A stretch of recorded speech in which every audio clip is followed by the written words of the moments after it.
craving to do. They know what I've been wanting to make for a very long time. I played the game, you know what I mean? I've made the pop bangers for a while, and like I've done that. And I wanted to do something different, something that felt a little bit more like home, a little bit more like what's in here, you know, what's in like me as a person. And this really feels like that. Like this feels like my DNA. So. L'industrie musicale est un endroit étrange. C'est probablement le seul endroit au monde où on va vous demander d'être authentique tous les 6 mois. I find it interesting that this has been one of like the best years of my career and like the worst of my life.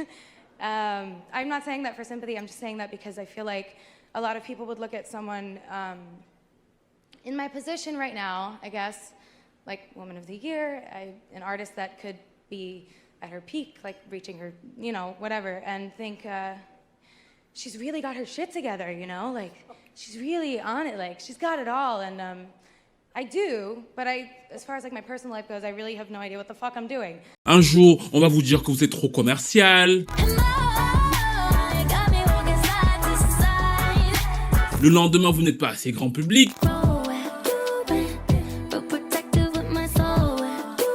Un jour, il faut être mystérieux. Le lendemain, il faut être plus transparent. C'est comme une relation sentimentale, en fait. Chaque personne demande à l'autre des choses ambivalentes tous les jours. Un jour, il faut être sexy. Le lendemain, entre parenthèses, respectable. Un jour, il faut grandir. Le lendemain, on dit oui, mais la nostalgie de ce qu'on avait connu au début. Enfin, bref. C'est un monde à devenir fou. D'ailleurs, de façon générale, l'imagerie publique, dès qu'on devient une image publique, je pense que petit à petit, quelle que soit l'échelle et puis elle grandit, on ne s'appartient plus totalement. C'est une guerre entre ce qu'on pense être soi et les contrats, les tendances, les attentes du public. Et justement, la question que pose la carrière d'Ariana Grande, qui est sans aucun doute l'une des meilleures chanteuses et l'une des plus grandes vendeuses de la scène pop au cours des 20 dernières années, c'est comment rester soi quand des millions de personnes ont l'impression, parfois mieux que soi-même, de savoir ce qu'on est ou ce qu'on devrait être. Et d'ailleurs, est-on encore vraiment la même personne ?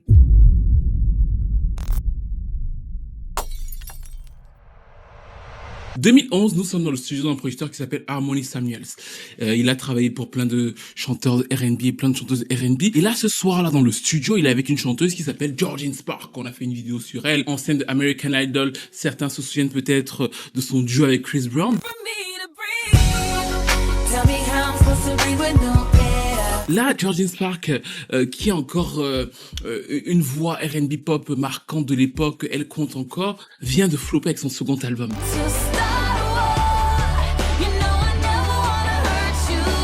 Et son obsession, c'est de revenir à un son R&B. Elle avait fait un album Pop on the Floor. Les gens ont dit, vas-y, dégage avec ça. Et donc, elle était un peu perdue. Elle se dit, putain, comment je vais faire? Et donc là, avec Harmony Samuels, il se décide à aller vers un son beaucoup plus R&B, inspiré de ses idoles. Elle se dit Mariah Carey et tout. Elle finit la démo.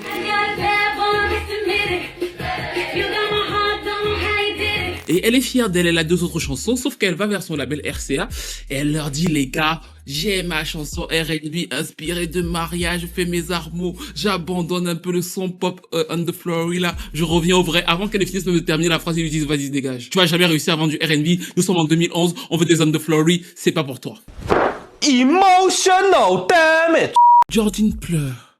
Mais dans ce moment de détresse, la lumière apparaît pour une autre chanteuse qui s'appelle donc Ariana Grande. Elles ne se connaissent pas, elles ne se sont jamais rencontrées et pourtant bizarrement leurs histoires vont se juxtaposer parce que Ariana Grande, comme vous pouvez vous en douter quand vous la voyez, quand vous l'entendez, c'est le produit typique de ce qu'on appelle les American Babies, c'est-à-dire que elle commence ses classes très jeunes en faisant des comédies musicales.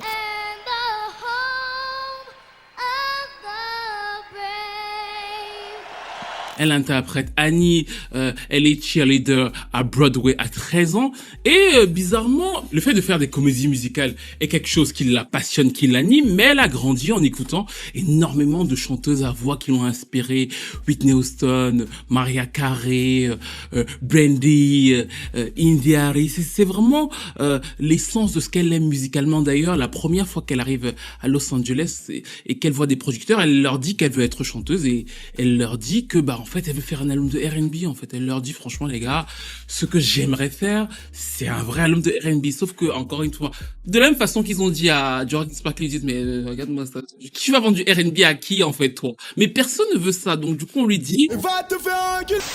Ce n'est pas marketable, mais par contre, toi, t'es marketable. C'est comme ça, donc, que 2 choses vont naître. La première chose, c'est la première frustration d'Ariana Grande. C'est-à-dire que cette petite fille qui arrive sur la scène musicale, qui veut faire du R&B, on lui dit non. Et la deuxième chose, c'est la bifurcation vers la teen star. C'est qu'elle va décrocher un contrat dans une série sur Nickelodeon, Victorious, dans lequel elle va jouer le rôle de Cat Valentine. Une adolescente aux cheveux rouges, ça va cartonner, des millions d'adolescents vont tomber amoureux de ce personnage-là, mais encore une fois, ils ne vont pas tomber amoureux d'Ariana Grande. C'est le personnage qui est créé, la série est un véritable succès, et elle est donc coincée maintenant entre cette série qui est donc très populaire et ce qu'elle aimerait faire musicalement. D'ailleurs, ses premières reprises sur YouTube quand elle est toute seule, c'est toujours en référence à des titres pop soul, à Mariah Carey.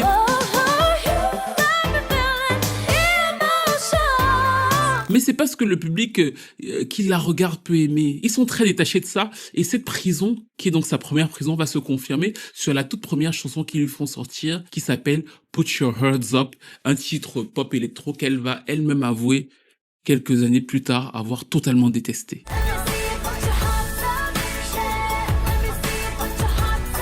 Go so well? It was a It's a it was a timing learning issue. experience, Yeah. for sure. Sonically, it's just not my vibe. I think it would have been a great hit song for somebody else, maybe, but it's Now, not we're what I hearing that like phrase to a lot, sing. sonically. And does that mean like you felt like the pitch and tone of your voice didn't match what would make the song the best? Well, the sound, it's a bubblegum pop record for sure. Yeah. And I don't, I like singing stuff that's a little bit more soulful. A little more substance? Yeah. La bonne nouvelle, c'est que les mois passent, les années passent et elle commence à peaufiner le plan de son nouvel album. Et en même temps qu'elle peaufine le plan de son nouvel album, qu'est-ce qui se passe? Les ondes de Florrie sont moins à la mode. Nous sommes en 2013. Justin Timberlake est revenu aussi avec un son beaucoup plus R&B. Et donc, il y a une fenêtre ouverte. La fenêtre ouverte d'aller commencer à travailler avec plusieurs producteurs de R&B, mais surtout avec des producteurs comme Harmony Samuels, Babyface en personne, les poulains de Babyface, de Rascal. Elle va vers des producteurs qui ne sont pas forcément des producteurs modernes, des producteurs qu'elle admire. Et c'est justement lors d'une des sessions avec Harmony Samuel que le gars lui dit « Mais attends, ce que tu veux faire là, le son vers lequel tu veux revenir là, bon en fait j'ai quelque chose qui est parfait pour toi. » Elle lui dit « Quoi ?» Et là il lui sort donc la fameuse démo. La démo, oui, qui avait été rejetée il y a 2 ans de Jordan Spark. La chanson s'appelle The Way. Ariana adore la chanson. Elle repose dessus avec ses harmonies. Et c'est comme ça qu'elle sera présentée au grand public. Une jeune fille pétillante, douce, mignonne. Un sample repris déjà de base par Thalia. D'ailleurs, dans le premier article, si vous lisez mon premier article sur la sortie de la chanson, le jour où elle est sortie, je dis que c'est un mélange entre Mariah Carey et Thalia. C'est un hit.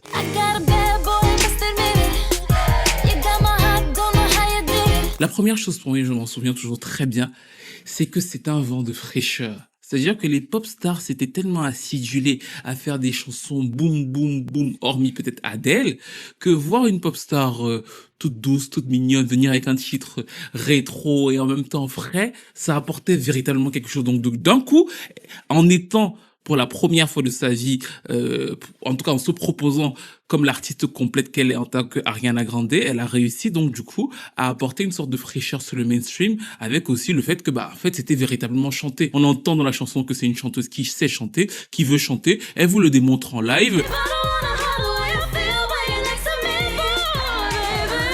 Premier point. Le second point, qui est très intéressant sur la promo de l'album qui va s'appeler Yours Truly, et qui va devenir donc sa marque de fabrique, c'est que Ariana Grande va souffrir de son passage chez Victorious, chez Nickelodeon. C'est-à-dire que son personnage avait les cheveux rouges bouclés tout le temps. Et donc elle, ayant la texture de cheveux abîmée, elle va avoir l'habitude comme ça de faire une queue de cheval. Et cette queue de cheval à la base, ce n'est pas quelque chose d'esthétique. C'est parce que ses cheveux sont vraiment cassés et apparemment donc du coup elle les retient par une queue de cheval. Mais elle se présente au grand public avec ça et petit à petit les gens vont l'identifier, la différencier des autres pop stars juste avec cette petite queue de cheval. Partout on va la voir, on va toujours retenir la fameuse ponytail. Et donc ces deux éléments là vont commencer petit à petit à construire un personnage. Nouvelle chanteuse sur la scène pop, à la fois le public de Nickelodeon qui a grandi avec elle vont la porter, mais beaucoup de gens qui ne la connaissaient pas vont aussi la porter parce que c'est un son plutôt frais. Deuxième partie, elle a un signe distinctif identifiable. C'est simple, mais je sais que je vais en choquer beaucoup. Ça va devenir progressivement, mais vous allez le voir au fil de sa carrière, comme le gant de Michael Jackson. C'est-à-dire qu'on ne va plus avoir besoin de voir sa tête pour comprendre que la ponytail, c'est Ariana Grande. Et là, je laisse les fans de Michael Jackson s'énerver quelques secondes.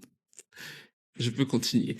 Donc, Ces deux éléments étant faits, la sortie du premier album d'Ariana Grande est limite une autoroute, on est d'accord. Et elle sort le second single qui s'appelle Baby I. Baby I, oh baby. J'adore cette chanson en plus. Très années 90, Destiny Child, mais dans cette chanson, il y a un truc qui est, bon, bien sûr, très très frappant, c'est Mariah Carey. Alors, déjà sur The Way, c'était très clair, mais encore, sur The Way, ils avaient l'excuse de se dire que bon, la chanson était faite avec Jordan Spark à la base, Ariana a reposé ses harmonies, donc voilà, peut-être que voilà. Mais là, ça va être trop évident, et qu'est-ce qui va se passer? Et qui va être le dilemme, donc, de la vie d'Ariana Grande vers lequel on se dirige? Oui. La perte d'identité. Ariana Grande va devenir la nouvelle Mariah Carey. People are giving you like saying that you remind them of Mariah Carey. You know, as like an artist, you always have to be compared to to somebody else, but I think that it's the biggest compliment in the world. She's like the vocalist. Tous les magazines vont se mettre à la comparer à Mariah Carey.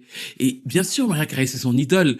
Bien sûr, elle l'adore et on l'entend qu'elle l'adore. Et vu qu'elle faisait des reprises de Mariah Carey partout avant et que son but dans la vie était de devenir le même genre de chanteuse que Mariah Carey, d'ailleurs dans l'album on l'entend, sur le troisième single même Right Here on entend qu'il y a du Mariah Carey, même dans le clip. Je trouve que le clip de Right Here ressemble sur certains éléments à celui de It's Like That.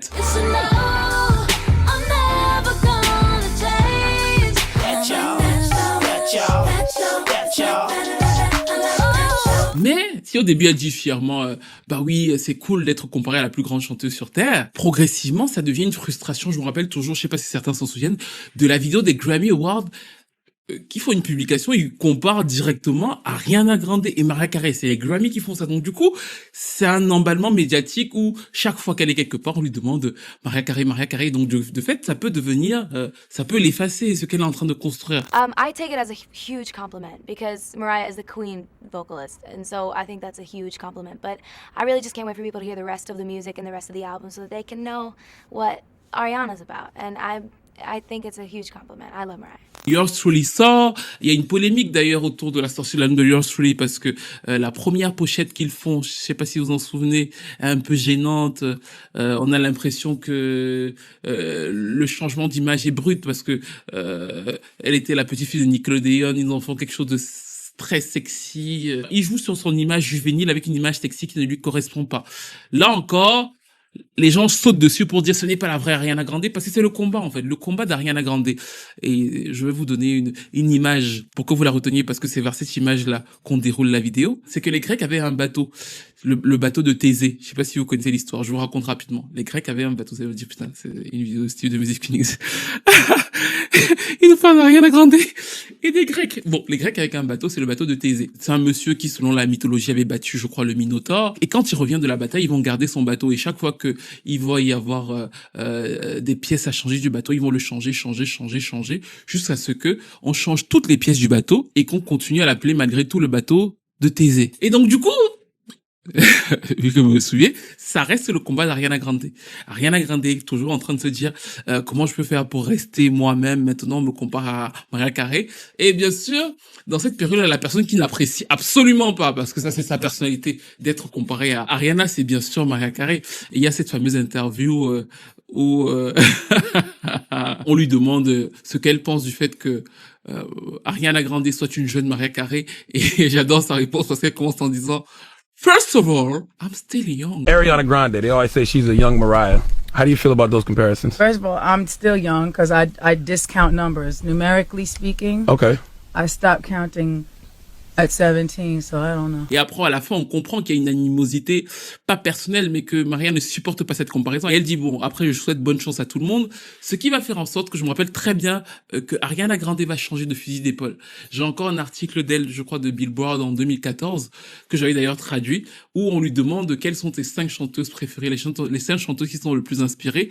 Et elle fait le listing des 5 chanteuses. Elle cite Brandy, elle cite NDRE, elle en cite 5. Et il n'y a pas Mariah Carey. À partir de 2014, elle fait exprès d'essayer de se distancer de cette image de Mariah Carey parce qu'elle comprend que si elle reste trop bébé Mariah Carey, elle va tuer Ariana.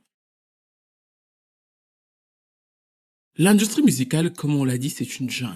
Et quand Ariana Grande se réveille après le succès de Yours Truly, le monde entier sait qu'il y a une fille dans le game qui sait chanter, qui a une identité musicale parce que l'album est plutôt bien fait, avec beaucoup de titres doo-wop.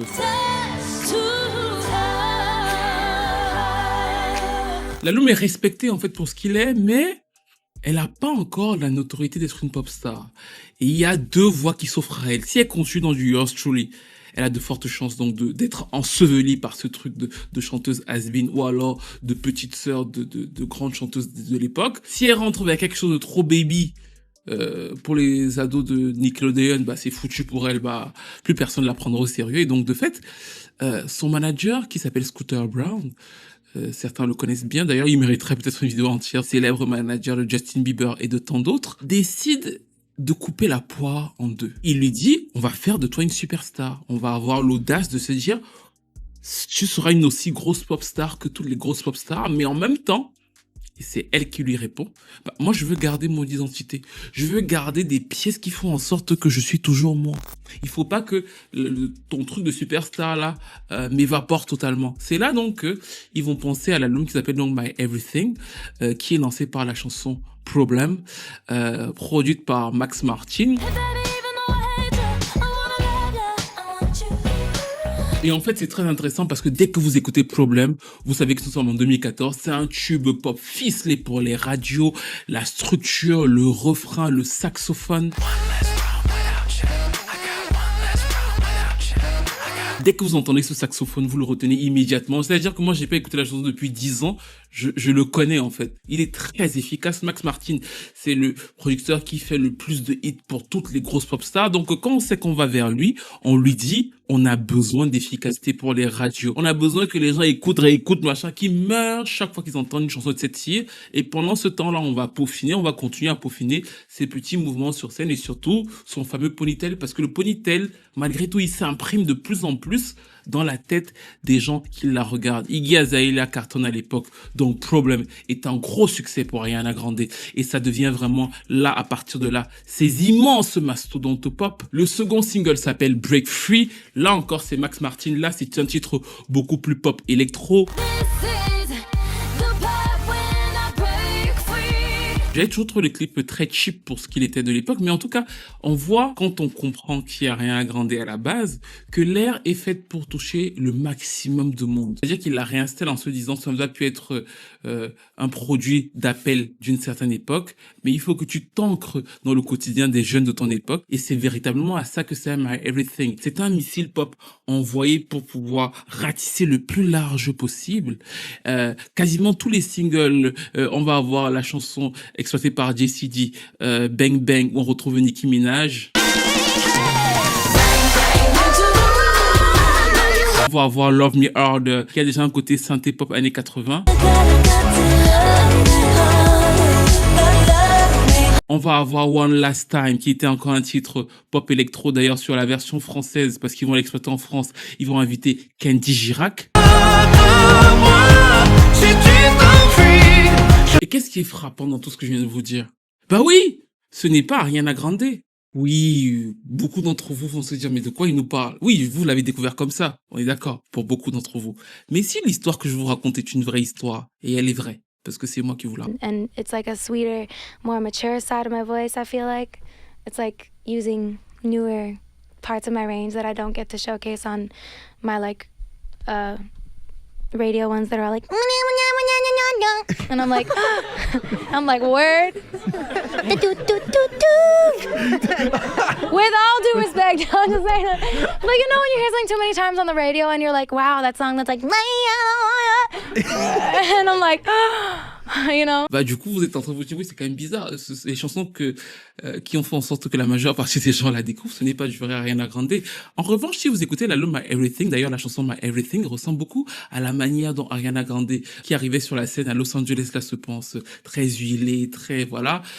Si vous écoutez Only One aussi, si vous écoutez Love Me Harder, c'est peut-être la chanson qui lui ressemble plus dans l'esprit. Et je ne parle pas seulement du fait que ce soit des ballades, même dans les mid-tempo, dans les up-tempo, elle a une manière de penser sa musique qui est quand même très rétro et qu'on retrouve par exemple aussi sur Just a Little Bit of Your Heart. And I don't feel the need to know who you... Du coup, coup, l'album était un gros succès, même si paradoxalement, les ventes de l'album, même si elles sont très bonnes, ne sont pas à la hauteur du succès populaire des singles qui véritablement passent partout et la confirment en tant que image de plus en plus importante sur la scène pop de l'époque. À la fin de l'ère, elle a quand même l'intelligence, parce qu'elle est toujours très inspirée, encore une fois, par Mariah Carey, de sortir un second projet de Noël. Et dans ce second projet de Noël, il y a la fameuse chanson que j'aime beaucoup, qui s'appelle Santa Tell Me. C'est un titre de Noël qui va progressivement et jusqu'aujourd'hui devenir l'un de ses classiques. Parce que oui, aussi bizarre que ce soit, Ariana Grande a aussi un classique de Noël et elle le sort en 2014.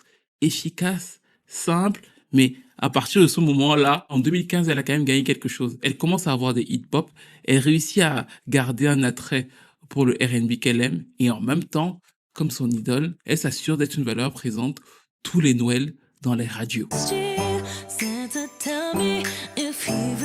Du coup, après une telle domination, qu'est-ce qu'ils se disent, notamment Scooter Braun? On a les clés du succès, on y reste, voilà, on ne change pas trop. Franchement, j'ai Justin Bieber, là, Ariana, vraiment, on sait ce qui marche, on le leur refournit et on le refournit sans trop d'efforts. Et c'est pour ça donc que du coup, qu'est-ce qu'ils font? En 2016, ils reviennent avec un album qui est censé s'appeler Moonlight et le premier single de l'album, c'est une chanson qui s'appelle Focus. Et Focus ressemble beaucoup à la fois un peu à du Emery des années 2000 et en même temps beaucoup à Problem. C'est une sorte de mix entre les deux, à la fois old school et à la fois aussi vraiment on reprend la recette de ce qui a marché. La chanson n'est malheureusement pas un gros succès pour eux et c'est un signal d'alerte. L'équipe d'Ariana Grande se dit merde, ils sortent d'une mastodonte de hits là. Comment est-ce que d'un coup on se retrouve avec quelque chose comme ça qui nous freine? C'est pour ça qu'ils vont complètement repenser le modèle et de ses propres mots, Ariana Grande va dire qu'ils vont retourner en studio. L'album à la base était censé s'appeler Moonlight et ils vont complètement le changer pour une nouvelle ère. C'est-à-dire qu'on va reprendre le board et se dire, vu que Focus n'a pas marché, peut-être qu'il faut changer le mot d'ordre. Et là, vous vous dites, oui, ils vont changer les producteurs, reconsidérer la formule. Non, pas du tout. Pas du tout, parce que le fait d'avoir eu ce petit appel frileux, qu'est-ce qu'ils vont faire? Ils vont se retourner très vite vers la formule qui avait fonctionné. Max Martin. Ils vont dire, Max Martin, franchement, tu as carte blanche. On a vu que sur My Everything, ça a très bien marché. Qu'est-ce que tu as fait récemment qui a cartonné, qui a très bien marché? Max Martin va leur dire, ah, il y a un artiste là, samedi, dimanche, The Weeknd. Oui, bah oui, lui là, bah, je lui ai fait un hit qui s'appelle Earn It. Tout le monde en parle. Ils vont écouter, ils vont voir les chiffres de Earn It, ils vont dire, fais la même pour nous, fais non, vas-y. Et donc, du coup, ça va donner la fameuse chanson Dangerous Woman. Dangerous Woman est une chanson qui est iconique dans la carrière d'Ariana Grande parce que, bah, comme c'est soul pop, bah, on retrouve quelque chose qu'elle doit aimer et ça lui permet d'exprimer toute sa dextérité vocale et en même temps, effectivement, à ce moment-là où elle sort, c'est totalement dans l'air du temps, c'est vraiment la suite d'un gros hit qui vient de cartonner, c'est bien ficelé par Max Martin. Que demande le peuple? Rien du tout. Ça fonctionne très bien pour elle radiophoniquement, comme aussi Max Martin a compris sa formule et qu'avec elle, il a inséré des petits hits pop électro sur My Everything. Il lui en refait un qui s'appelle Into You et que j'aime beaucoup pour le coup parce que le pré-refrain de Into You, on voit que Max Martin sait que bah l'ADN musical de Ariana Grande c'est le old school parce que la chanson en vérité aurait très bien pu être un titre pop R&B à la base en fait.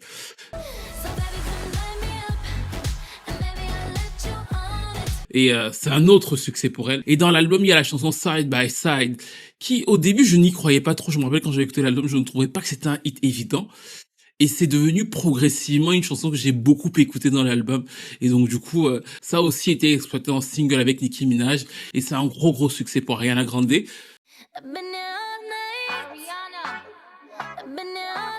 Quasiment tous les trois sont produits par Max Martin et Dangerous Woman pour moi c'est la formule plus ou moins améliorée de My Everything, c'est-à-dire que il fait plus d'albums en termes de cohésion, mais dans l'esprit c'est le même, c'est-à-dire qu'on lui a dit il faut que tu réussisses toujours à avoir une option pop, ça c'est vraiment une formule aussi qui va être structurée par Scooter Braun, plein de hip hop pour des albums qui sont plus nuancés en termes d'identité et qui te ressemblent peut-être plus à l'intérieur.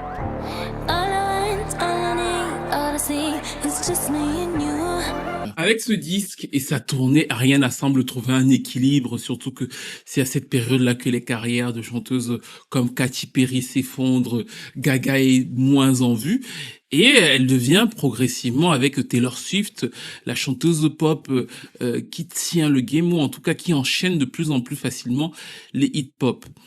Là, elle se lance dans une tournée qui est plutôt logique, et lors de la dernière date de sa tournée en Angleterre, à Manchester, elle fait un concert, 20 000 personnes dans la salle. Et comme d'habitude, elle enchaîne les tubes qui sont déjà nombreux à tue-tête avec le public.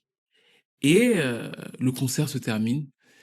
Le public est composé de beaucoup d'enfants, d'adolescents, de familles.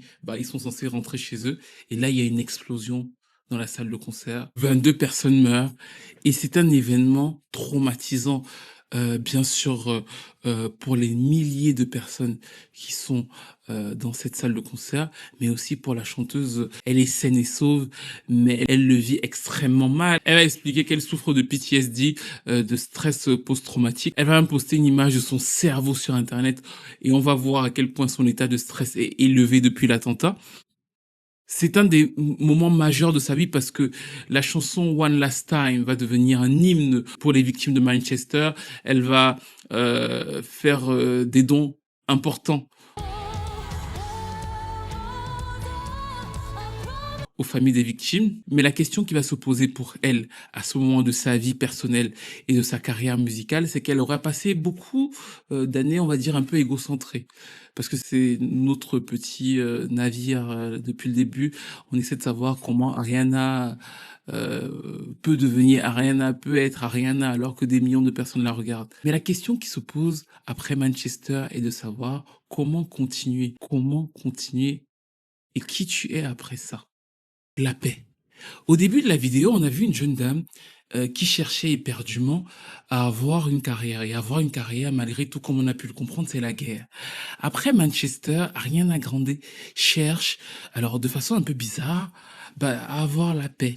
Elle se dit, bon, comment je peux faire avec tout ce que j'ai essayé de devenir, de retrouver quelque chose qui me ressemble au milieu de tout ce vacarme que j'ai peut-être créé, que j'ai peut-être contribué à créer. Il y a toutes ces questions-là qui se posent dans sa tête, et justement, elle décide de faire un album avec l'une de ses idoles. Forcément, fan de R&B, années 2000, années 90, elle se tourne vers Pharrell Williams. Et Pharrell Williams, comme vous pouvez le comprendre, c'est le choix totalement, mais ça c'est vraiment opposé. Oui, là c'est deux mondes différents à Max Martin. C'est-à-dire que si en plus en 2017, en plus même tardivement, il est un peu revenu avec Get Lucky et Happy en 2014-2013, mais le reprendre en 2017, il a pas d'écosystème tubesque pour le très grand public, et c'est en termes de structure hyper différent. C'est-à-dire que les fans d'Ariana Grande veulent, comme on a pu le comprendre, du hit pop efficace, simple, que Max Martin a su leur offrir sous différentes formes. Pharrell, c'est quand même une structure souvent bizarroïde, moins évidente, parfois même inspirée de la néo-soul, parfois aussi pas très moderne pour l'époque, et donc le ressortir comme ça, c'est une prise de risque assumée, mais c'est aussi clairement un nouveau détour par rapport à ce qui est attendu d'elle. C'est d'ailleurs, elle décide de changer de voix et de prendre une voix qui est pas forcément la plus évidente. En plus, l'album s'appelle Sweetener, édulcorant, c'est-à-dire que c'est quelque chose qu'on prend pour faire passer quelque chose qui est plus difficile. Donc du coup, il y a une référence implicite aux attentats de Manchester, comme sur le premier single qui s'appelle No Tears Left to Cry. Je n'ai plus de larmes à pleurer. Et là, vous allez lui dire, mais Stevie, tu nous as parlé de Pharrell Williams.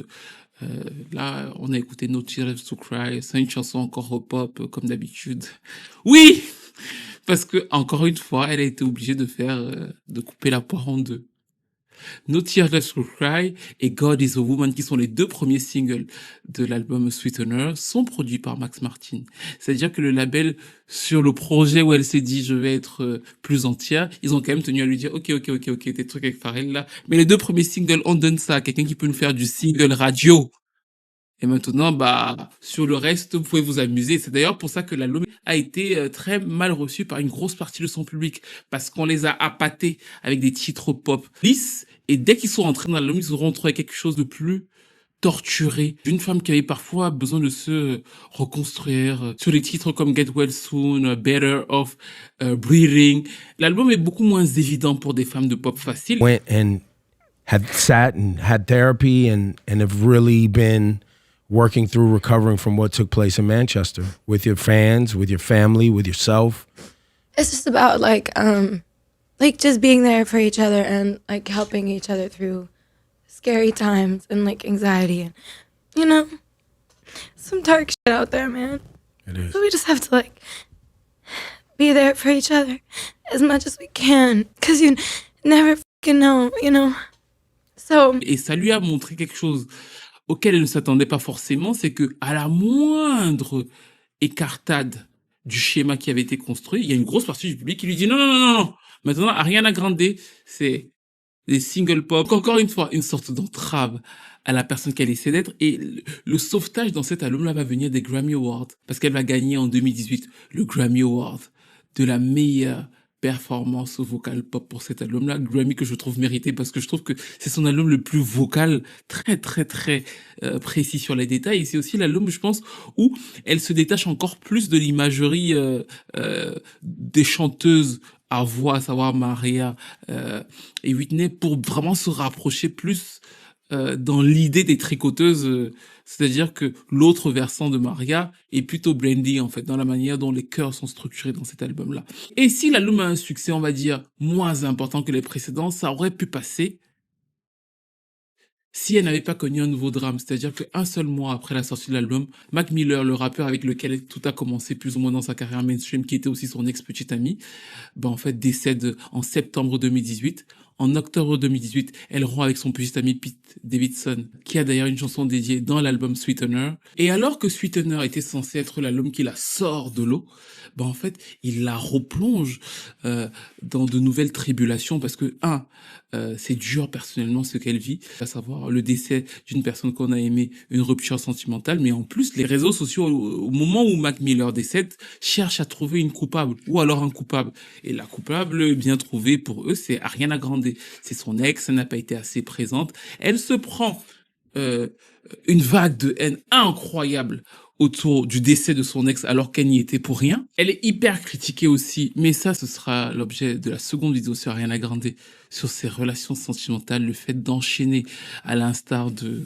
Qui enchaîne aussi pop star connu qui a beaucoup de relations, Taylor Swift, c'est-à-dire que le fait qu'elles enchaînent les relations visibles, alors dans une société souvent un peu misogyne, c'est très critiqué, et les deux vivent ça de façon assez différente. Parce que Ariana ne se laisse pas faire. Si à l'intérieur ça brûle, à l'extérieur, elle répond coup pour coup. D'autant plus que Sweetener ayant un peu moins bien marché, qu'est-ce qu'ils font? Ils retournent tout de suite en studio. Ils enregistrent l'album qui va s'appeler Thank You Next. Merci et au revoir. Ce qu'il y a de bien avec Thank You Next, c'est qu'il va faire de Ariana Grande la chanteuse de la rupture sentimentale pour une partie de sa génération. C'est-à-dire que cette chanson, il y a deux points principaux. Le premier, c'est qu'elle casse le tabou. Il y a une espèce de brutalité et une honnêteté qui est assez rare dans l'industrie musicale, mais qui correspond aussi au fait que ce soit une chanteuse qui a l'impression d'être tout le temps critiquée. Tous ses moves sont critiqués, tous ses moves sont vus, et donc de fait, qu'est-ce qu'elle fait? Elle cite les noms. C'est rare dans l'industrie musicale qu'une femme vienne et dise en fait, je pensais que j'aurais fini avec Big Sean, qui est donc Sean. J'ai écrit beaucoup de chansons sur Ricky, j'ai failli me marier avec Pete Davidson, ça n'a pas marché. Et donc du coup, comme nous sommes dans l'ère de la trappe, il y a un petit côté bitchy, il y a un petit côté qui dit merci, vas-y au suivant, merci au suivant. Mais la chanson a un côté beaucoup plus mature et grateful, parce qu'elle dit finalement merci pour mes ex, parce que je suis content de les avoir tous rencontrés. Toutes ces personnes l'ont fait de moi la personne que je suis aujourd'hui. Donc il y a une approche beaucoup plus mature derrière la posture bitchy. La chanson est un succès énorme à l'époque. Le clip est bien pensé parce qu'il sort en pleine période de Noël et joue sur ces codes-là.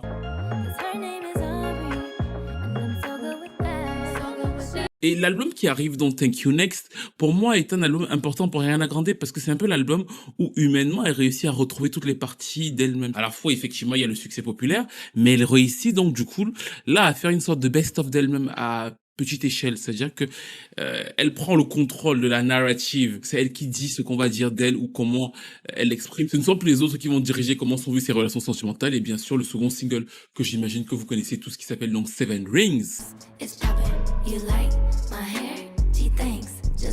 Au début de la chaîne, on avait fait une vidéo dessus parce qu'il est très bien pensé. Nous sommes dans l'ère de la trappe. Qu'est-ce qu'ils font? Parce que ils adaptent Ariana Grande pour avoir un son urbain. À la fois, le public hip-hop peut être attiré par ce genre de titre. Et dans le même temps, en fait, le public pop, qui est l'attrait principal d'Ariana Grande, qu'est-ce qu'il fait? Bah oui, il saute dessus. Donc Seven Rings est aussi un immense succès pour Ariana Grande à la fin de l'ère Thank You Next.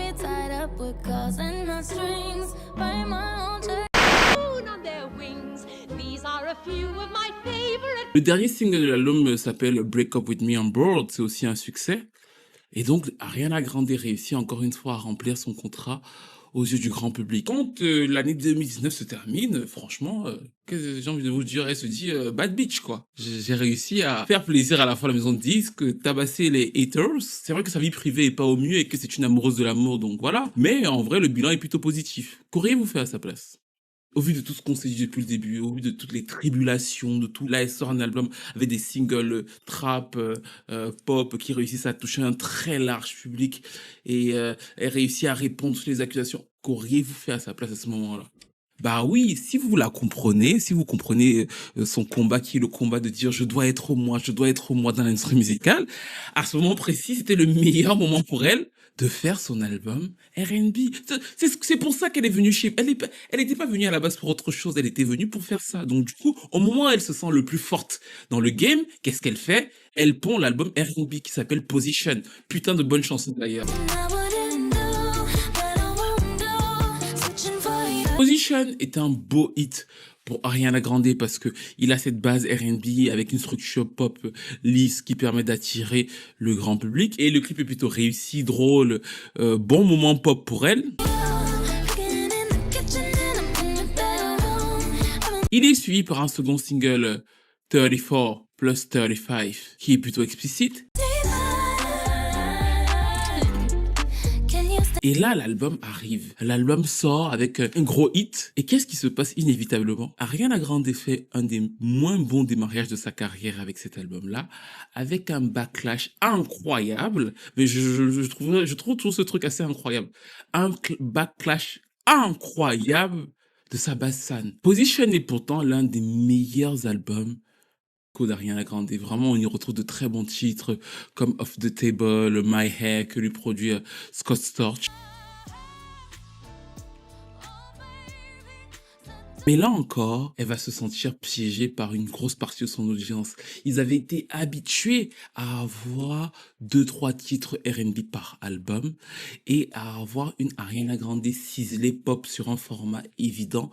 Tout ce que elle était plus ou moins forcée à faire pour pouvoir faire accepter ce qu'elle était véritablement depuis le début, là, en fait, c'est ce qu'ils veulent d'elle. Et d'elle, au moins, ils n'ont pas retrouvé ça dans l'album. Elle a reçu un backlash violent de leur part, même si en réalité, qualitativement, le disque était bon. Elle s'est retrouvée une fois encore prisonnière d'une partie de son public. Et là, je sais que certains vont se dire, mais Stevie, comment tu peux affirmer que Ariana Grande n'aime pas tant que ça ses plus gros tubes, ou alors... c'est plus ou moins forcé à le faire. Alors déjà, je précise une chose, j'ai jamais dit qu'elle n'aime pas ses plus gros tubes. J'ai dit qu'ils ont établi une stratégie pour pouvoir faire passer la pilule qui était Ariana Grande. Et je le dis pourquoi? Parce que, 1, ça s'entend. Ça s'est toujours entendu depuis le début. 2, elle vous l'a dit. En 2023, lorsqu'elle a fait une interview pour Billboard, elle a expliqué que la moitié de chansons de plusieurs de ses albums était pour pouvoir faire l'autre moitié. Ce qui dit tout et qui était d'ailleurs la formule de Scooter Braun avec plusieurs de ses artistes. C'est-à-dire que, voilà, tu veux faire du R&B, on peut pas, mais tu vas avoir des hip-hop et derrière, dans le truc, on va essayer de t'aménager ça pour que ton public te suive toujours. Le problème, c'est que Position, qui ne sera pas un échec commercial, mais plutôt une sorte de mini refroidissement dans sa carrière, lui montre que finalement, elle a énormément de mal à quitter cette image, aussi bizarre que ce soit, de poupée Nickelodeon. C'est-à-dire que elle a un public qui veut toujours la contrôler, la ficeler.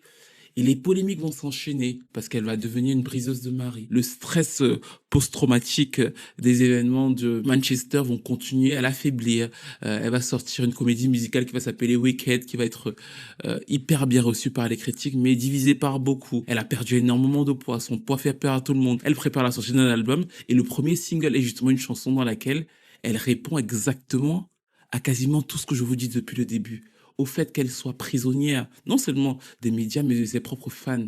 Ces gens qui sont derrière elle, mais qui l'empêchent d'être elle-même, parce que c'est ça le problème d'Ariana Grande. Ariana Grande se pense comme la femme qui est empêchée d'exister exactement pour qui elle est. C'est d'ailleurs pour ça qu'elle fait écho dans plusieurs de ses textes à plein d'autres femmes. Nous arrivons à la fin de cette analyse qui revenait sur l'essence même de la carrière d'Ariana Grande. Il y aura une seconde partie où on reviendra effectivement sur les méandres de ce que ça va engendrer, parce qu'à partir de 2020, comme certains le savent peut-être, tout ça va s'accélérer, ça va être encore plus difficile, parce que personnellement, elle est beaucoup plus touchée, les fans sont de plus en plus demandeurs, de plus en plus, elle est au centre d'énormément de tribulations, accusée de briseuse de ménage parce que sa vie sentimentale fait polémique, et donc de fait, tout ça là, tout ce schéma qu'elle porte déjà, ne va faire que s'accélérer. Pour le moment, que pensez-vous d'elle, en fait, de sa carrière? Est-ce que vous avez une chanson préférée? Est-ce que vous comprenez cette bataille qu'elle mène avec l'industrie, le public, son image, son rapport à elle-même, le besoin d'avoir du succès et le besoin d'être totalement une artiste entière auprès du grand public? Quand elle revient avec l'album Eternal Sunshine, elle fait la chanson The Boy's Mind qui va faire en sorte que Brandy et Monica se réconcilient et font la tournée de Boy's Mind parce que c'est son école, en fait. C'est là-bas qu'elle a premièrement regardé la musique, et c'est pour ça d'ailleurs que elle essaie de le traîner avec qu'elle partout, même si ce n'est pas ce que le public qu'elle a récupéré et qui la porte partout dans le monde écoute principalement. Bref, que pensez-vous d'Ariana Grande? Quelle est votre chanson préférée? Mon album préféré, je crois que c'est Position, ou alors le premier, je sais pas exactement. Mais entre les deux, dites-moi quel est votre album préféré d'elle. Est-ce que vous avez compris la bataille avec Mariah Carey avec laquelle elle s'est réconciliée? N'hésitez pas à liker, à commenter, à partager, et on se retrouve très vite pour une nouvelle vidéo.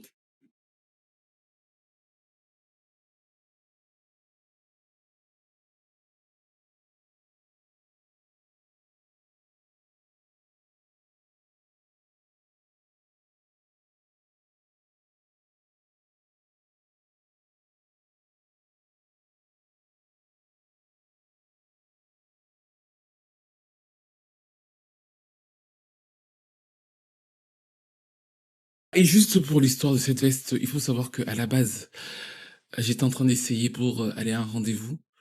Donc j'ai fait le test caméra de la vidéo d'Ariana Grande avec la veste au début. Vraiment le test caméra, et j'avais pas pensé à la vidéo, le script. Je me suis dit, il faut que je teste vu que Giovanni et moi on fait des tests. Donc j'ai fait le test. Sauf que Giovanni m'a dit, ah j'aime bien l'intro, il faut pas la retourner. Paresseux comme je suis, j'étais censé retourner la vidéo. Mais je me suis dit, bah non, vu qu'on a aimé le test et qu'il n'y avait pas de script. J'avais pas de script, j'ai pas écrit quoi que ce soit. Donc du coup, je me suis dit, ah, j'ai déjà l'angle, c'est bon, je vais tourner sur cet angle-là. Et pour ne pas devoir retourner le début, j'ai continué, je suis revenu tourner en veste. Mais putain de merde, je me déteste, j'ai eu tellement chaud. C'est-à-dire que c'est parti d'une démo que j'étais censé retourner. Je me suis dit non, tourne tout parce que le débit est plutôt bien fait. Mais en fait, j'aurais jamais dû faire ça. J'ai eu tellement chaud. Donc j'espère que vous allez partager cette vidéo au maximum. C'est horrible. Je suis en train de mourir. Tout ça pour ne pas retourner 2 minutes de vidéo. C'est horrible.